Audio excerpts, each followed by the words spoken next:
जय श्री कृष्ण। श्रीमद् भगवद गीता के 12वें अध्याय में आपका स्वागत है। इस अध्याय में अनेक प्रकार के साधनों सहित भगवान की भक्ति का वर्णन करके भक्तों के लक्षण बताए गए हैं। इसका उपक्रम और उपसंहार भक्ति का वर्णन करके हुआ है, इसलिए अध्याय का नाम भक्ति योग रखा गया है।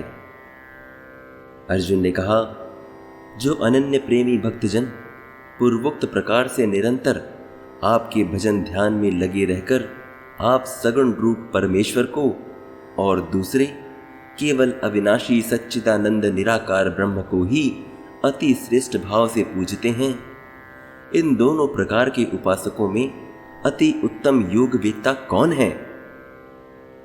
इसके उत्तर में भगवान कहते हैं, जो अपने मन को मेरे सगुण साकार रूप में एकाग्र करते हैं और अत्यंत श्रद्धा पूर्वक मेरी पूजा करने में सदैव लगे रहते हैं, वे अति उत्तम योगी अर्थात परम सिद्ध माने जाते हैं।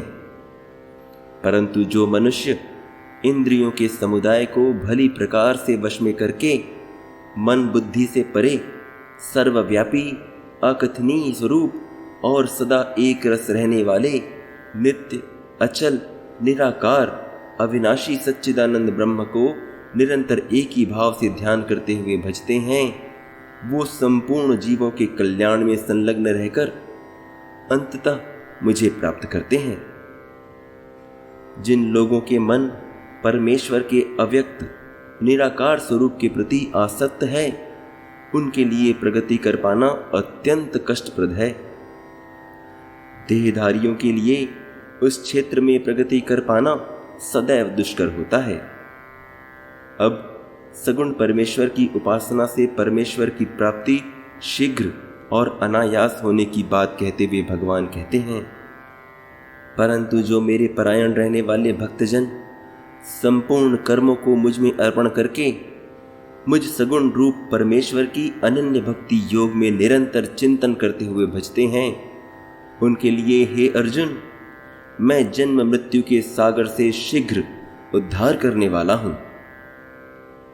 निर्गुण उपासना की अपेक्षा सगुण उपासना की सुगमता का प्रतिपादन करने के बाद अब भगवान अर्जुन को उसी प्रकार मन बुद्धि लगाकर सगुण उपासना की आज्ञा देते हुए कहते हैं, मुझ में अपने मन को स्थिर कर और अपनी बुद्धि भी मुझ में लगा। इस प्रकार तू निसंदेह मुझ में सदैव वास करेगा। इस पर जिज्ञासा होती है कि आप में इस प्रकार से मन बुद्धि ना लगा सकूं तो मुझे क्या करना चाहिए? तो इस पर भगवान कहते हैं, हे धनंजय, यदि तू अपने चित्त को अविचल भाव से मुझ पर स्थिर नहीं कर सकता तो तू भक्ति योग के विधि विधानों का पालन कर। इस प्रकार अभ्यास करके तू मुझे प्राप्त करने की इच्छा उत्पन्न कर। फिर जिज्ञासा होती है कि अगर इस प्रकार अभ्यास भी मैं ना कर सकूं तो मुझे क्या करना चाहिए?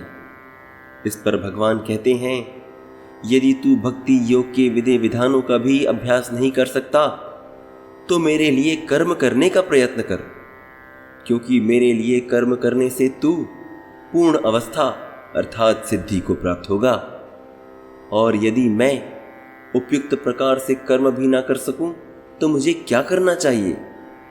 इस पर भगवान कहते हैं, किंतु यदि तू मेरे इस प्राप्ति रूप योग की कर्म करने में असमर्थ है तो मन बुद्धि आदि पर विजय प्राप्त करने वाला होकर सब कर्मों के फलों को त्याग कर, क्योंकि मर्म को ना जानकर किए हुए अभ्यास से ज्ञान श्रेष्ठ है, ज्ञान से मुझ परमेश्वर का ध्यान श्रेष्ठ है, और ध्यान से भी श्रेष्ठ है कर्म फलों का परित्याग, क्योंकि ऐसे त्याग से मनुष्य को मन शांति होती है।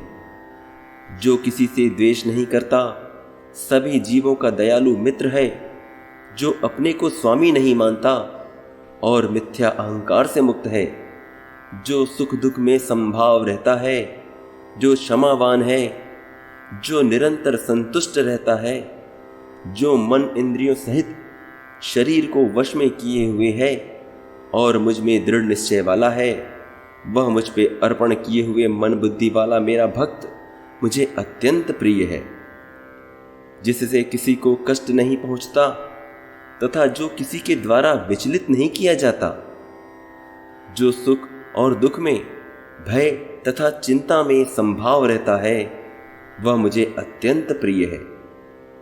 मेरा ऐसा भक्त जो आकांक्षाओं से रहित है, जो बाहर भीतर से शुद्ध है, जो दक्ष है, पक्षपात से रहित है और दुखों से रहित है तथा जो किसी फल के लिए प्रयत्नशील नहीं रहता, वह मुझे अतिशय प्रिय है। जो न कभी द्वेष करता है, न कभी हर्षित होता है, न शोक करता है, न कामना करता है तथा जो शुभ और अशुभ संपूर्ण कर्मों का त्यागी है, वह भक्त मुझको प्रिय है।